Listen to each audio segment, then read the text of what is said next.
Welcome back, everyone, to the Canadian Baseball Network podcast. We're thrilled to be joined by former college pitcher, and in my opinion, one of the faces of college baseball coverage south of the border, Stephen Schoch. Stephen, how's it going, man? It's going well. Can't complain. I never really thought about the fact that south of the border for you guys is America. Like, I never thought about that. We have a Mexican restaurant here in America called South of the Border, and it's Mexican food. And I was like, wait a minute, that food's probably different for you guys. So I'm excited to be here, and I'm excited to learn more, too. I feel like I'm really going to learn about culture and just excited for all of it. Yeah, for sure, man. You mentioned that you're going international with this baseball coverage, and that's exactly what we're trying to do because, the coverage up here has gotten better over the years for sure, but we've really been trying to be a catalyst for increasing it and making people more aware about the college game. And I thought no one better to speak to than you.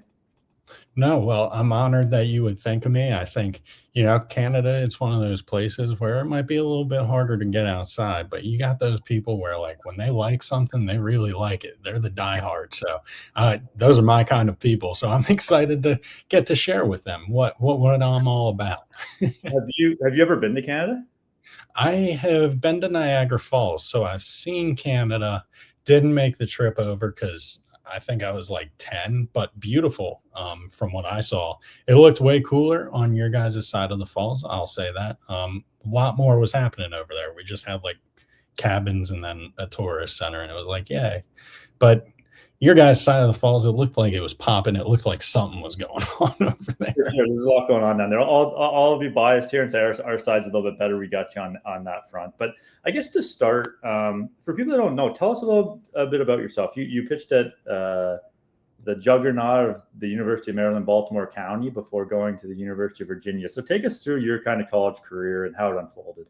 Of course, yeah. So I had a weird college career where I started off back in the early years where, college recruiting was a coach happened to see you and you kind of got lucky. And so I went to a showcase down at App State and I had a really good outing there. It was a showcase. I was I believe, 18th pitcher to pitch in an 18-inning scrimmage that started at 7 p.m. So I was pretty irritated before my outing. I was a little upset, and I think that helped me. I ended up striking out 9 of the 9 batters I faced. So they were like, hey, wait a minute, you might know how to pitch. And I was like, thank you very much. It took me a while, but I think I do as well. Would you like me to do it here? And they were like, yeah, well, we could do that. And I was like, all right, cool. Sign me up. Went down to App State. I liked it. I loved my head coach. He unfortunately got fired at the end of the season. So I was like, all right, let's go somewhere a little bit closer to home because the mountains were a different vibe for me. I'm from around the Baltimore area, so I was very used to cities, very used to a dense population. At App State, I think the closest metropolitan area was about 6 hours away, so I was like, all right, this is a little bit different. Transferred to UMBC. They were a school that they were one of the only schools out of high school that kind of showed interest in me. So when I hit the transfer portal and they were interested in me right away, I was very appreciative of that. And I was like, all right, yeah, no, I can go there. I can go play with a bunch of my friends from high school and just have a really good time. So I went and I did that. And the whole time I was doing that, I had to sit out a year because the transfer portal, it had different rules back then. So I, like a good boy, I sit out a year, focus on my studies, my schooling. I think I gained like 60 pounds. That's beside the matter.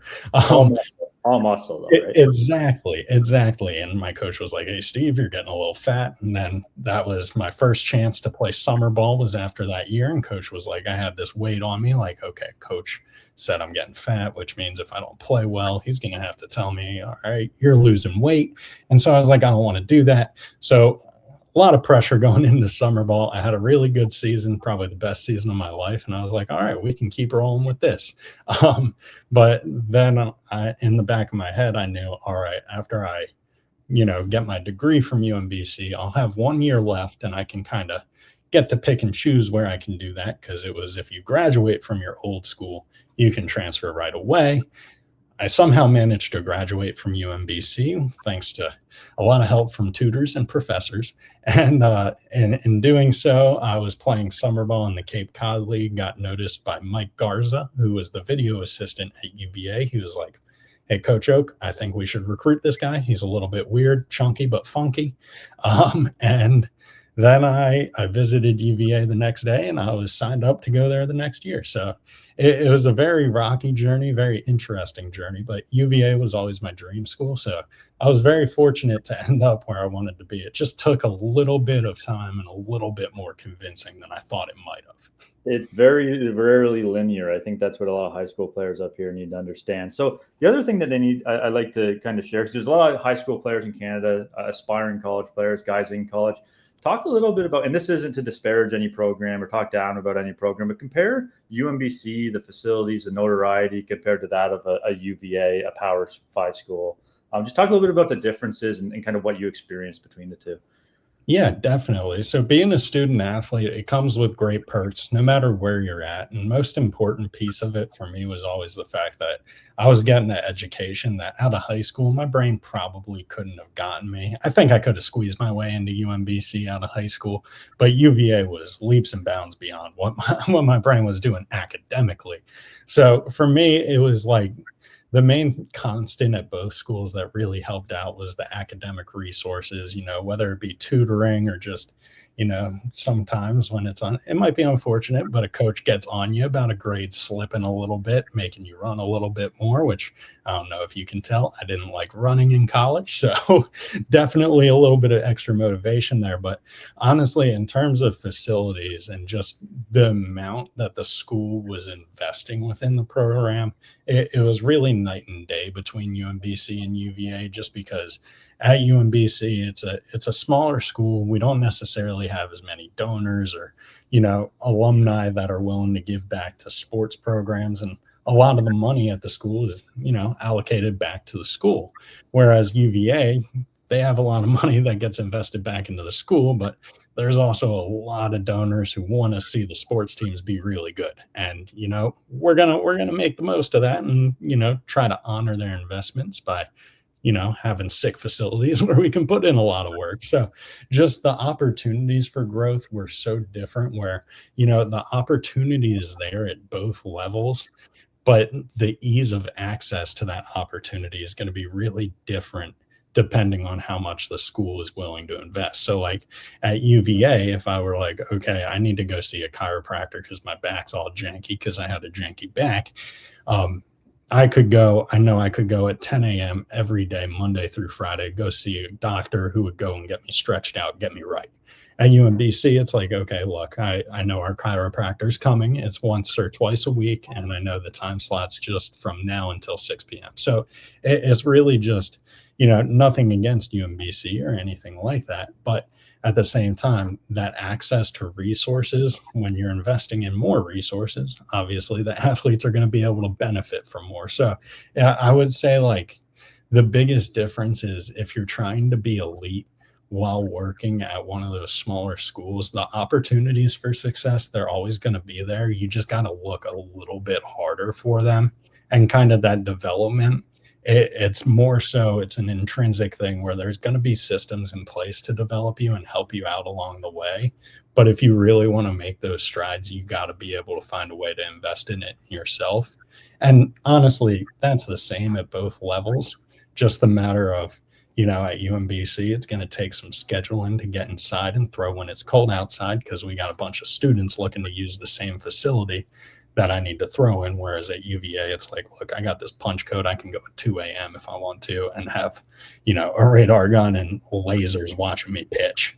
So you're preaching to the choir about throwing in the snow. I've done that plenty of times in my and sorry, go ahead. Oh, I was going to say it's fun, but it gets old pretty quick. It gets very old. You don't like the cold. It gets old right away, actually. I got to bring this up. I know you've probably answered this question a million times down south, but for people that don't know, the Dippin' Dots interview, I have to ask you. Mm-hmm. Tell me how that kind of all, that really put you on the map as far as just being the guy that it seems like you are that fun guy, and that just kind of is an example of who you are. But where did that interview come from? And did that thought in your head, did you have that going into the interview? Honestly, I had no idea. I was just so excited that I got to play with my friends for another game because it was like a, win or go home situation. And I was like, look, after I pitch, someone's going to be really sad, and I just don't want it to be me. So I got through it, and I was like, look, I'm the happy one. This is great, and growing up watching college baseball, like year after year, it was South Carolina and the University of Virginia in the College World Series. So, as I'm pitching in this, sure, I'm like 24 years old while it's happening, but at the same time, I'm that 12-year-old kid who, like, so many people were like, "Oh, you aren't good enough at baseball," or like, "Oh, you're the chunky, uncoordinated kid." And I was. They were absolutely right, but I figured it out. That's why you don't speak in absolutes. You say, "Hey, look, you're pretty bad at baseball right now, but down the line, you could figure something out." But I have that list of people who speak in absolutes, and we'll teach them. But either way, it was one of those things where I was just so happy because it was the mixture of emotions, like, because when I pitched, I wasn't like seeing it through first person. Like, in my head, I was, as weird as it sounds, I was watching myself from a third eye view. Like, that's just kind of the way I saw myself when I was pitching. I think that's just adrenaline and the way my body was responding to it. But like, I was just watching. Exactly. Like, I was just watching with everybody else, and I was like, wow, that was a fun one to watch. And so I was just so happy. And they were asking me these questions, and I was like, just don't cuss too much. Just don't cuss too much. And I was like, we almost didn't do any, which I was proud of, because I was in my head during like the mental side of the game when I'm pitching, I'm spaced out, but like in my head, if there were like a microphone going through my thoughts, they'd be like, okay, put this dude in solitary confinement. There's a lot of bad things going on in there. But that's just my picture, though. I mean, exactly. Like, anytime you see a pitcher out there and he's saying things under his breath, just know that guy, whatever, if you read his lips, that's not matching what's going on in his head. Something more insane is going on up here. And that's what's crazy about it. So, and that's what I love about the college game, but I'll get into that later. So with the interview, I was just so happy and so excited to get back out there, especially because, like, we had a lot of rain delays. There was a lot going on before the game. So I was excited we got to play again mostly. And then, we have a double header that day. So after the interview, I don't really know what's going on. My phone's in my bag. I keep hearing it vibrate. So I just turn it off. I'm like, okay, look, I got to focus. I'm going to pitch this game. I should probably lock in. And then after the game, I checked my phone and I was like, oh, life might be a little bit different. It was one of those things where I was just like, I didn't mean to do any of this, but I'm not going to complain. I'm very grateful for all of it because like, what really stood out to me and what made me really happy about the whole thing wasn't like, getting attention or anything. It was one of my teammates, Devin Ortiz, was interviewed the next day, and someone asked him about it, and they were like, that's just kind of who he is. Like, he's just weird like that. Like, when I get that impression, this is just who you are.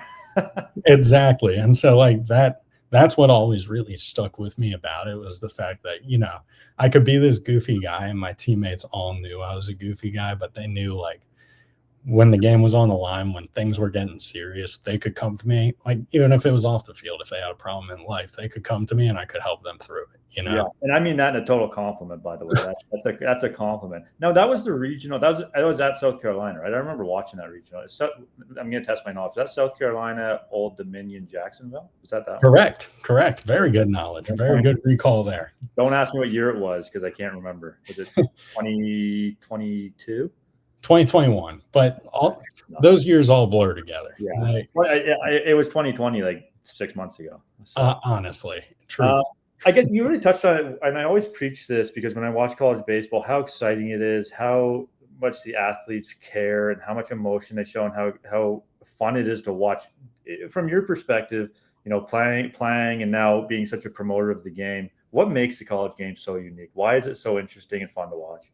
I think one thing that really stands out is the fact that, with the sport of baseball in general, anything can happen on any given day. You can show up to the yard 100 days in a row and you'll see 100 unique things. And I think that's one of the most beautiful games about baseball, is the fact that it's not always going to be the same thing. Like, I feel like other sports, they can get redundant and you can get a lot of repetition, but baseball, it's like, okay, look, they might score because they hit 15 home runs, or they might score because the pitcher has an absolute mental breakdown and he forgets how to throw strikes. There's all sorts of different ways that make it unique. unique. But then also just with the college game in general, just the amount of passion players have for the sport. Because, when you get to the big leagues, there's a lot of different things that go into it. And most importantly, you already got the mansion, you got the big cars, you got the bright lights. The college guys, they're still chasing that. Like, sure, some are getting paid some serious NIL bucks, and big props to them. They should be getting paid. I want baseball players to get paid. I love that. But at the same time, they're all still chasing that same goal of, look, if I put myself on the line for my teammate over here and I'm willing to give him everything I got between my chemistry classes, we can end up really making a name for ourselves. And, I say that as a joke all the time, that like, hey, look, this guy's got to take the same math test as everybody else tomorrow. And that's honestly what I think is so special about the college game too, is like, these are when athletes are getting to the top of their game and, really becoming men on the ball field and just doing absolutely insane grown men stuff, like throwing 100 miles an hour, hitting 500-foot home runs for no reason other than it's cool. And at the end of the day, we can still relate to them as just regular old people sitting on the couch watching the game, because we've all been passionate about something and chased that at some point, or at least I hope we all have. And we get to go out and watch these 18 to, sometimes they might be a little bit older, 18 to 24-year-olds going out there getting after it. And I think that's just this awesome situation where it's like, college sports is the only place where you can really see people on the cusp of making it right before they make it. And I just think that's so cool. Yeah. So you graduated at 24. I played with a guy that was 25, I think. I swear he went to university for like 7 years. I don't know. And I don't think he had a master's. So I don't know what he was doing or how he was eligible, to be honest with you. But look, it's all about that balancing act. I'm willing to bet he had a lot of charisma. Did he? Oh, yeah. And this guy was good at everything. He could sew. He could throw a baseball. He could throw a football. He could do everything. It was crazy. And somehow I think he played 5 years because you redshirted. And yeah, I don't know. But he was there like 8 years. I don't understand how the math didn't add up, but I wasn't good at math anyway. So I love it. I love it. And from the sounds of it, he wasn't, and that's okay. That's okay. He's having a good time. So I guess, at what point did you realize you wanted to promote this game seriously? I mean, you have over 120 something thousand followers. You're talking about college baseball constantly. You're a face of coverage down south. At what point did you realize that you wanted to do that, and what keeps you driven to continue to do so? Yeah, so I think after the interview happened and everything like that, I want to say I got to about 10,000 followers just from the interview. And I was sitting there and I was like, I had originally had a job lined up to work for State Farm, which I worked for them when I was at UVA. So it was an easy process getting back into the State Farm real insurance agent pipeline for me, because I had started it. Did you wear the khakis? Did you have to wear the khakis and the red shirt? I did wear the khakis and the red shirt. I was marketing all around Charlottesville. There were probably people who said no to me directly to my face who probably watched that game and were like, I still don't remember that guy from insurance, but I talked to them. So it was an interesting time in my life, but I was lined up to continue working for State Farm, and the interview happened, and I was like, okay, I could go pursue some things on social media. And so I didn't really know what to talk to my audience about, but I knew that I wanted to talk to them about something, because it was like, hey, that's nice that people want to follow me. And so the World Series was going on, and I was tweeting about the World Series a little bit and tweeting about MLB baseball and getting a lot of likes and things like that just on stupid random tweets about the Braves. And I was like, okay, that's kind of cool. And then college baseball season rolled around, and I was like, more people should talk about this. No one does. And I was thinking about it because, like, even back in the day when I was playing, like, it felt so good when people shared clips of me playing. And I was like, oh, people actually care. That all the time. It's when that was like the biggest thing when you would get interviewed for the local paper, you know how meaningful that was, and to be able to provide that for someone is kind of a special feeling. Oh, it just means so much to, like, because as a player, like, I still remember my very first interview I ever did with people, and it was for some newspaper in App State. And I remember everything that was said. And, like, it's just such a good feeling to know, like, okay, look, I'm doing this and other people do care, you know? and Absolutely. like they're willing to invest. And so I realized, I was like, look, the whole reason I have this following is because someone decided to put the spotlight on me. And like, I view myself as a very average college baseball player. Like, personality wise, I was a little bit extroverted and a little bit on the weirder side. Don't get me wrong. But any team you play on, there was a guy who was probably exactly like me. And so I was like, look, all this happened just because someone decided to put a spotlight on me. So I'm just going to turn it back on the players, back on the game as best I can, just to try to see it grow that way. Just because I see the growth of college football, I see the growth of college basketball. And, these guys are waking up at 6 a.m., running till they puke way too much for people not to be giving them the love they deserve. Yeah, for sure. So I'll give you a little background on the coverage that we get here north of the border. So it has improved over the last few years. So we have something called TSN. It's essentially like ESPN. So they have TSN Plus. Games are shown a little bit on there. And then the College World Series is shown on the national networks on cable. But down south, how do you think the game could be better promoted? You mentioned how it wasn't really promoted a ton, going back even 10 years. But now we're kind of getting to that point. We're getting there. What steps do you think we could take to kind of up that promotion of the game? I think just having it available on national TV more often would do so much good for the sport, but also just good for whatever network decides to kind of sack up and just say, okay, we want to do this. Just because, it's been awesome seeing the growth of the game. Like, I can't tell you how many games I played at UMBC that I don't think there's ever even video recording of. So the fact that, essentially every college baseball game is streamed somewhere here for us in America is awesome, that the coverage has given us that much. But I think it would just be so valuable if, even if it were just once a week, ESPN had a national game of the week where, they'll show, I'm sure it would be whatever SEC team is playing, and that's totally fine. The SEC plays a very exciting brand of baseball, and just show that to the rest of America, the rest of the nation. Just let it be a little bit of a gateway. Let it be that kind of, guy behind the movie theater saying, hey, give this a try, because you know what? People are going to sign up. And I know they will, because, if you like regular baseball, if you like watching the World Series, for example, you watch any RBI get driven in a World Series, the whole dugout, even if it's just a sacrifice fly, the whole dugout's buzzing. Everybody's fired up because it's 1 inch closer to that final goal, winning the World Series. In college baseball, that's just a regular old sacrifice fly in February. You're getting that same energy, that same passion. And it might not be because you're 1 inch closer to win the World Series. It might just be because coach will probably yell at you if you aren't paying attention on the bench. But at the same time, you bring that energy, you bring that juice, and it's in February. Like, that's something you don't see. And just that consistent passion, I think, would really draw people in. Yeah, I think sometimes the hitters just glide and chop it back to the pitcher and then get the run in. Exactly. And it's like, hey, that's okay. That's Yeah, okay. 100%. So I want to talk a little bit about, you do a little bit of recruiting for different schools. Is that kind of what you're up to now? So I help connect recruits with potential schools. So just kind of help explain the recruiting process to different prospective student athletes, people who are looking to pursue sports at the next level. So if anyone's ever trying to play sports at the next level, feel free to reach out. More than happy to help out. Steven Schoch, your guy for all your recruiting needs. So I want to talk to you about the transfer portal and NIL and get your opinion, because you're a recent player. I've spoken to some older coaches about it. Very varying degrees of how they like it. As a guy that's recently out of the game, what are your thoughts on, let's start with the transfer portal. So with the transfer portal, obviously I'm a huge fan of it. I utilized it quite a few times, but for me, what I loved about the portal and what I love to see these days is the guys who are using it just to pursue bigger and better opportunities for them.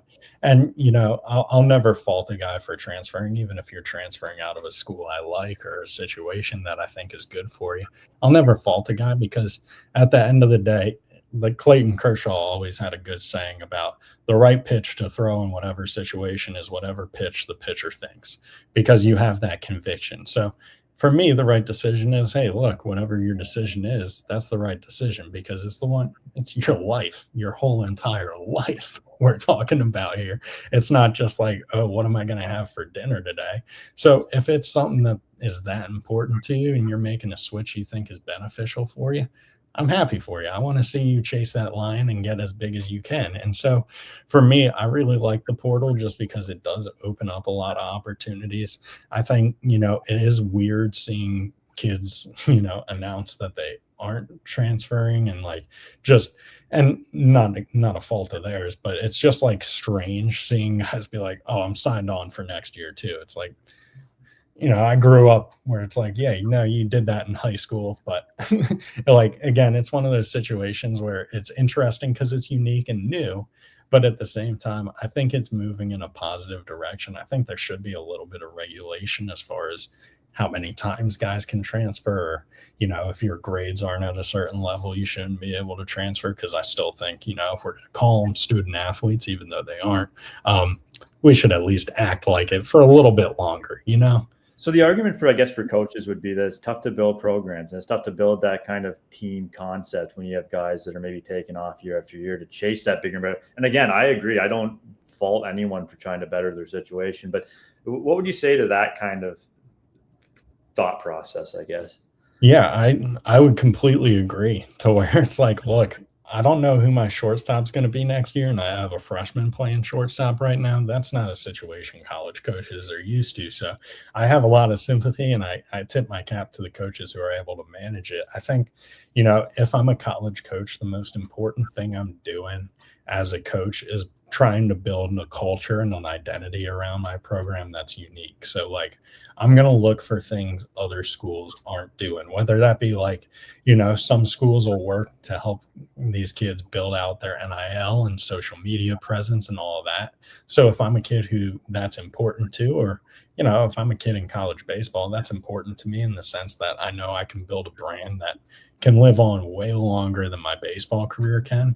I want to go to a school that's going to help me with that. So, just having a culture and identity around your program with unique features that kids are looking for is something that I think will really help coaches, but also just like the most important thing around any team, any program is that culture. So, that's why you see teams like LSU just returning everyone. And then, whenever a big time transfer hits the portal, you see they'll tweet out the next week, "Hey, I'm going to LSU." And it's like, okay, I can't wait to watch you.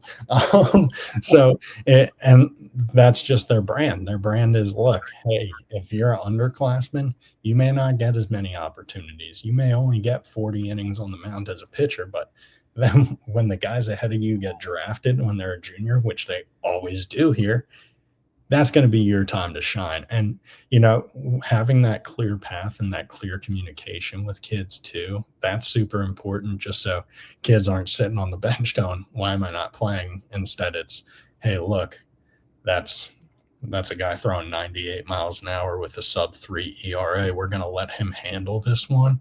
And you can just watch today, learn what he's doing. And then when you get to go do that in the midweek, make yourself known. You're going to get to do that a whole lot next season." And so I think that clear communication while building that culture is just so important. For sure. Yeah. I think back to up here, I think back to Micah Bucknam, right-handed pitcher. He was at LSU as a freshman, won a College World Series, but he was around Paul Skeens. And he talked a lot about that. He ended up going to Dallas Baptist and got drafted by the Toronto Blue Jays. But he just talked about how valuable that was to be around guys like that. Like that's something you're going to remember for the rest of your life, even if you don't make the big leagues. You got to be on the same team as Paul Skeens. You're going to be telling your grandkids about that. Oh, without a doubt. And like, it's one of those things too, where iron sharpening iron. So if, I'm the best submariner I can be in the nation, and there's a school where there's a guy who's a little bit better than me, I would love to transfer to that school. I would love to learn from that guy, and I would love to compete with him. And, as a player, I would love to take his spot and just say, "Hey, look, this is actually how it's done." But, that's the competitive drive. I'm 29 now, so that doesn't really matter. Let's touch on NIL quickly. Again, I'm in favor of student athletes making money, especially with the business that college athletics has become. But do you think there needs to be either more regulation or a potential cap on how the system works to keep guys? There's could be, whether it's not corrupt. I don't want to use the word corruption. That's not the right word. But there's a lot of potentially shady business that could go on when there's money involved. Definitely. No. So I definitely think there needs to be a lot more regulation on it, because from my understanding, it's probably the Wild West right now. I'll never be in favor of a salary cap just because you never know what school has a donor that's just willing to do something absolutely bonkers. And I want to see people do that. It's fun to watch people go crazy.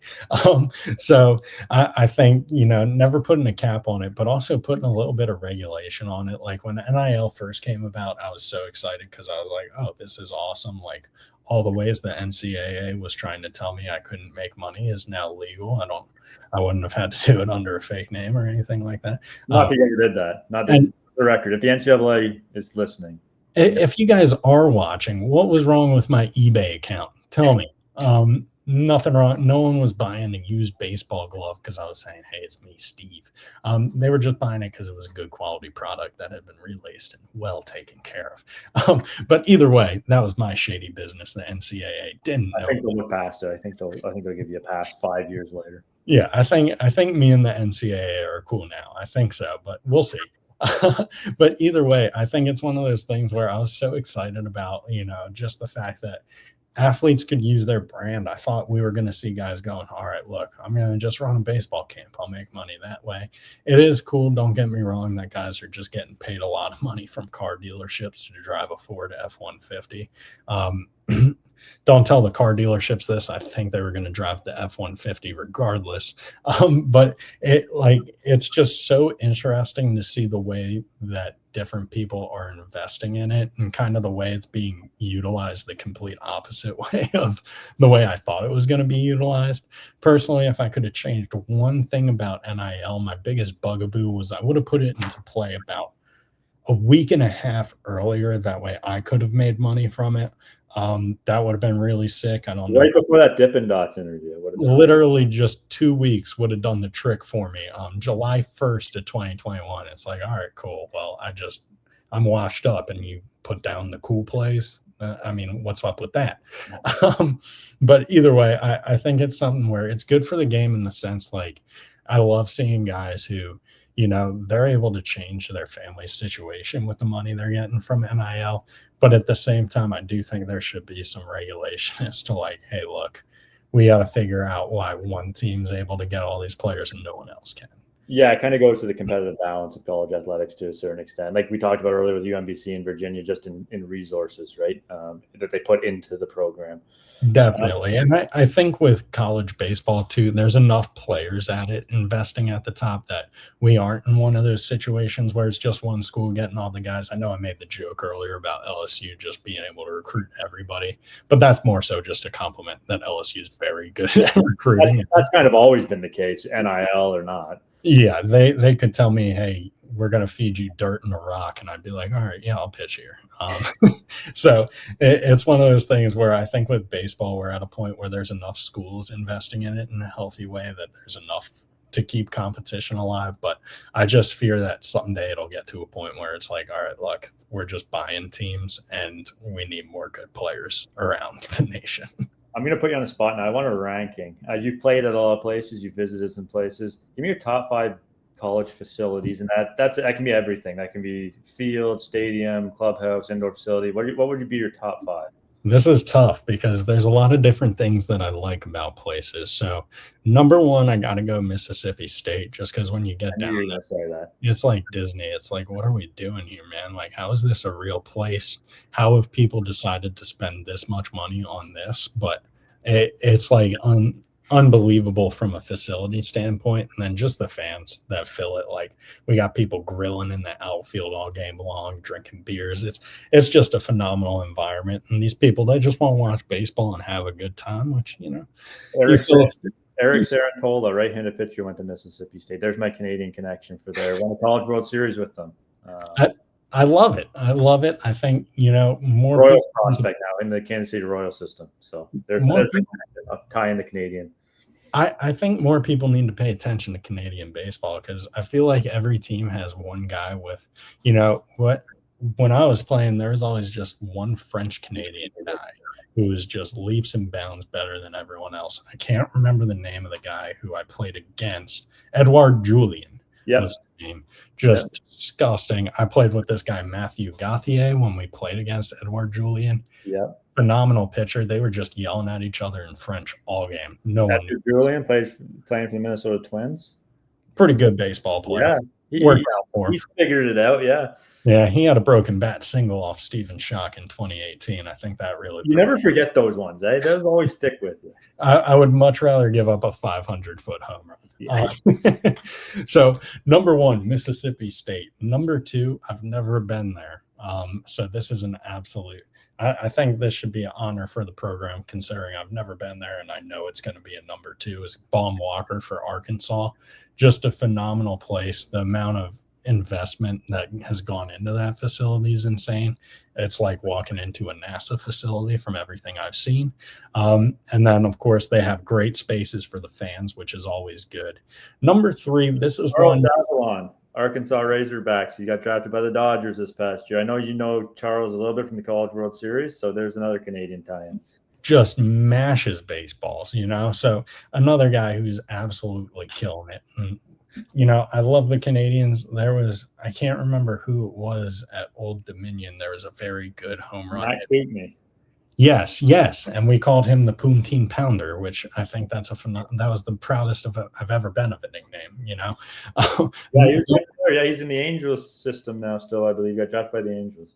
Yeah, I've never had poutine, but it looks good. Looks good. I mean, gravy, potatoes, sign me up. Third favorite stadium, this one's weird, UNCW. It's a very classic stadium, I would say.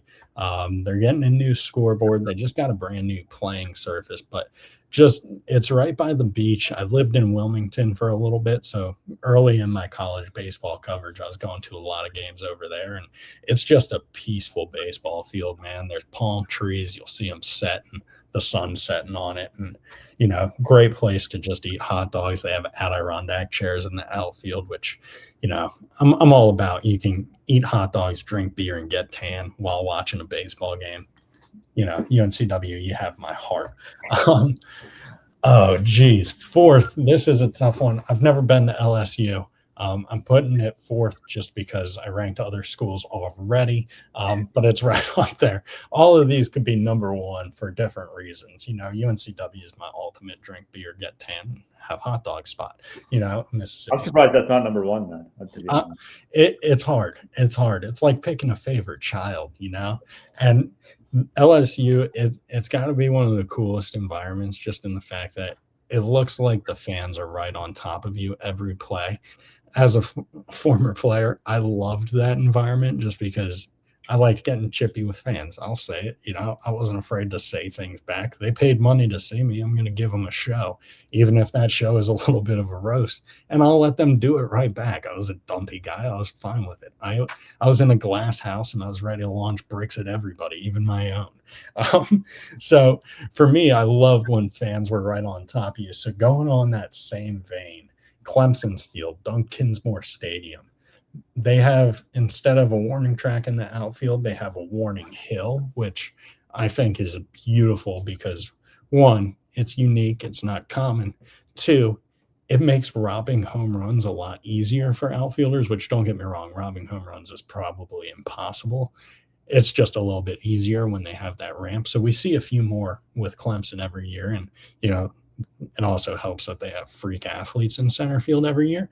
But that might be contributing to the robbed home runs. But it's another one of those stadiums where after I got done playing there, they moved the bullpen to where now fans can literally I would say they're about 5 feet away from opposing pitchers as they're warming up. And I'm glad that wasn't there when I was playing, because I would not have thrown a warm-up pitch. I would have gone into the game. I would have been fully loose, probably the hardest I've ever thrown in my life. But I would not have been able to focus and think hard enough to throw a warm-up pitch. So I'd probably get yelled at after the game.